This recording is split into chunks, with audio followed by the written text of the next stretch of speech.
Good day again, friends. How wonderful it is that we can come together and worship God, worship Christ, worship the Holy Spirit, because God is worthy of our worship. Our call to worship is from Proverbs 21, verse 20 and 21. The wise have wealth and luxury, but fools spend whatever they get. Whoever pursues righteousness and unfailing love will find life, righteousness, and honor. Come, let us pray.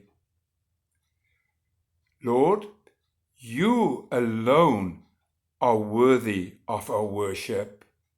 Therefore, may the devotion that goes from this place out be to you and to you alone, to your honor, to your glory, to your praise.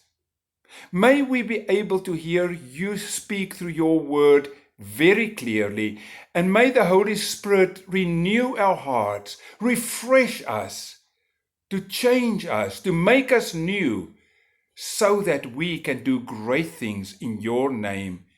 In Jesus' name, Amen.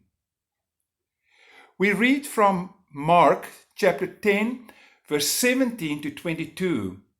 As Jesus was starting out on his way to Jerusalem, a man came running up to him, knelt down, and blurted out, "Good teacher, what must I do to inherit eternal life?" "Why do you call me good?" Jesus asked. "Only God is truly good. But to answer your question, you know the commandments. You must not murder. You must not commit adultery. You must not steal. You must not testify falsely. You must not cheat anyone. Honor your father and your mother." "Teacher," the man replied, "I've obeyed all these commandments since I was young." Looking at the man, Jesus felt genuine love for him.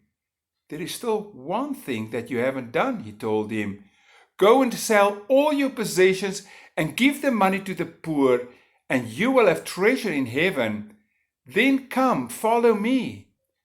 At this, the man's face fell, and he went away sad, for he had many possessions. We see that this young man came to the right person. We read that he came as Jesus was on his way to Jerusalem. Jesus started out towards Jerusalem to die, to pay the price for our sins, to pay the price for this young man's sin. And as they traveled towards Jerusalem, Jesus prepared his disciples for his death. We read in Luke chapter 18. Jesus took the 12 aside and he told them, "We are going to Jerusalem, and everything that is written by the prophets about the Son of Man will be fulfilled. He will be delivered over to the Gentiles. They will mock him, insult him, spit on him. They will flog him and kill him. On the third day he will rise again." And we read also that this was already the third time that Jesus predicted his death. Jesus set his eyes unwavering towards the goal. But Mark 10 verse 32 says, Jesus and his disciples were on the road to Jerusalem. Jesus was leading the way towards Jerusalem, ahead of the disciples, who were filled with alarm. The people who came behind were afraid. And this young man came as Jesus was leading the way towards his death. He came to the right person. He wants to go to heaven, this young man. And the only thing that is keeping him out of heaven, holding him back, is his own sin. The Bible says the wages of sin is death.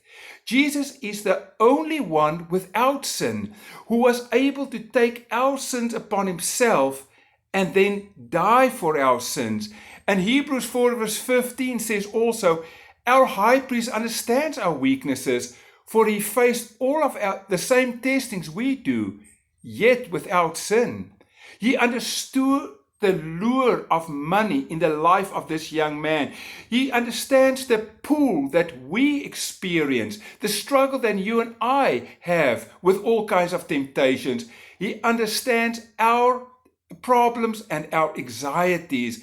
And he cared so much that he is willing to die so that we can have eternal life. He died, as the scripture says, not for good people, but for his enemies. He's willing to do it. The young man also comes in the right way. He runs towards Jesus. A man came, says the scriptures, running towards him, eager to hear the good news, urgency. He knows even though he tried to upkeep all the law, something is wrong. Even though he tried to do everything right, he knew that nagging feeling in his heart, something is wrong. He knelt down. Jesus is important. He's in a highly emotional state, running, dropping to his knees, blurting out the question that has disturbed his heart and mind. But then he asks the wrong question. He says, "Good teacher, what must I do to inherit eternal life?" Steeped in the legalism of his day, he thought some good deed, some religious deed will guarantee his way into eternal life. He was very sincere, but he's also very wrong, because there is no legal action, no good work that can earn eternal life. Because the scriptures also says in Ephesians 2, it is by grace that you've been saved through faith. You cannot take credit for it. It is God's gift. It isn't something you have earned, so there is nothing to brag about. Jesus also then addresses the legalism who thinks that by his good works he can earn heaven. And he says, "Why do you call me good? Only God is truly good." The legalist thought some good life is good enough to earn heaven.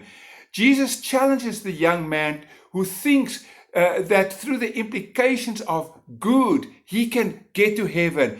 And since only God is really good, was this man really prepared to acknowledge that Jesus is God himself?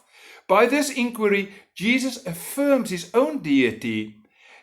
And then he meets the legalist on his own term. He quotes from the law, Exodus 20, verses 12 to 16. Jesus stressed the problem of this man coveting it. Jesus puts his finger on exactly where the young man's problem lays, his love of money. We all are sinners. We all struggle with different things, but we struggle because of sin. You may be knowing yours, or maybe you're blind like so many people to their own sin. In his self-righteousness, this young man does not even notice Jesus' emphasis on covetousness. "Teacher," he says, "I have obeyed all these commandments since I was young." His answer is sincere, but superficial. It's not true. He may have done the external actions, but internal, his attitudes and his motives are totally screwed up. He's oblivious to love of money. My friend, what is your sin? What struggle is there that only you know about? Jesus knows about those struggles. Jesus wants to heal us like he wants to heal this young man. And therefore, before Jesus can give his prognosis, we read that Jesus felt a genuine love for him. I'm always amazed if I know and I read that before the creation of the earth, God already knew us. God already planned us. God already planned our lives. God loves you. He has a genuine compassion for you. He has a genuine compassion for this sincere truth seeker who was hopelessly lost. God loves the unsaved, according to Matthew chapter 5. And then Jesus puts his finger right on the young man's sin. Jesus loves this young man so much that he will not leave him in his sin. And therefore he calls him to undealt with sin. The sin he refuses to acknowledge, the sin he refuses to deal with. There is still one thing you haven't done. Go and sell all your possessions and give the money to the poor, and then you will have treasure in heaven. Then come follow me. Jesus is not making poverty a requirement for salvation.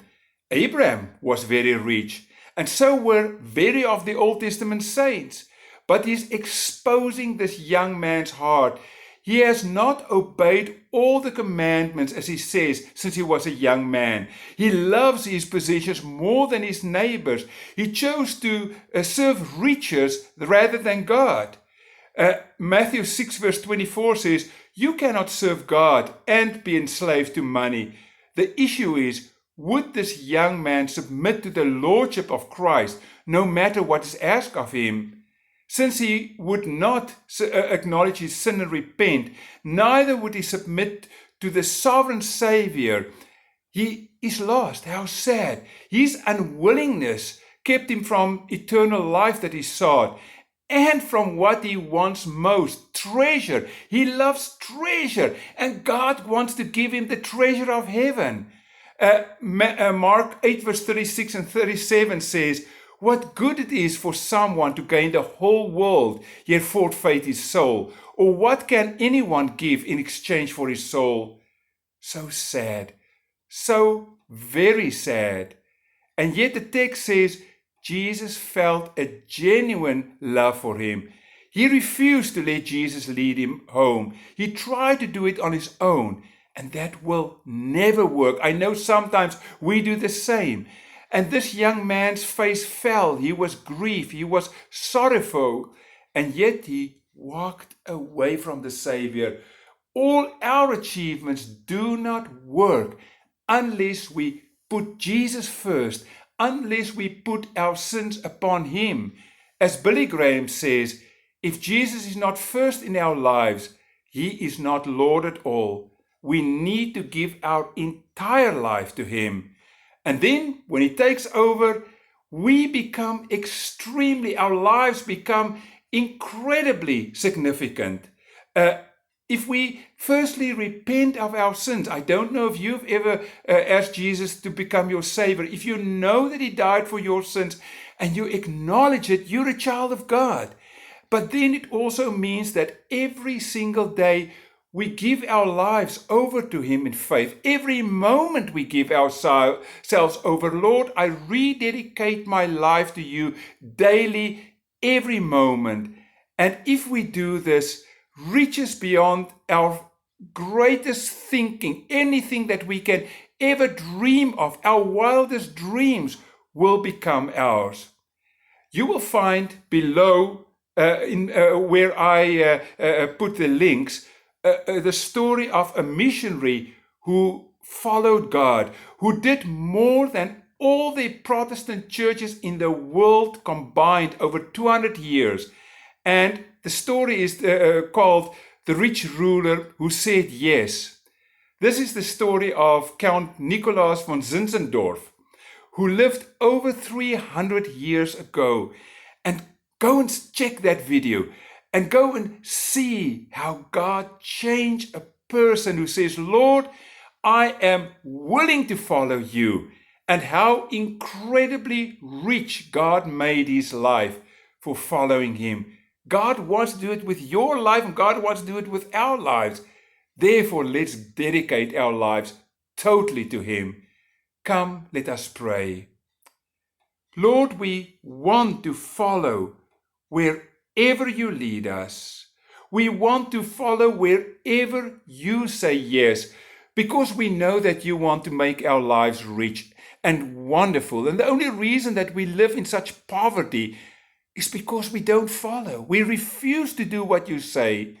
Lord, help us. Show us the way forward. Lord, we pray for your church, your body, the body of Christ, the bride of Christ, which so often walks away from your word. And I know there are many churches where your Bible is not preached anymore. We pray for a revival, like in the time of Zinzendorf, where people are willing to come back to you. We pray for those who are ill, maybe because of respiratory illness, especially at this time of COVID. We pray for two families that I have to perform funerals this week. We pray that you will walk with those families who are in deep mourning and grief. We pray for those who are suffering from all kinds of cancer and the incredible side effects of chemo. We pray for so many people who are hurting, Lord. We pray for our government and ask that you will give our government wisdom to lead us closer to you instead of further away from you. Lord, we need you. We think we know everything, but we truly need you. Help us, lead us, Lord. In Jesus' name, amen. And then, friends, as you go from this place, receive the blessing of our Lord. Go out, be a blessing to everyone you meet. May the grace of our Lord Jesus Christ, the love of God the Father, and the fellowship of the Holy Spirit be with you all now and forevermore. Amen.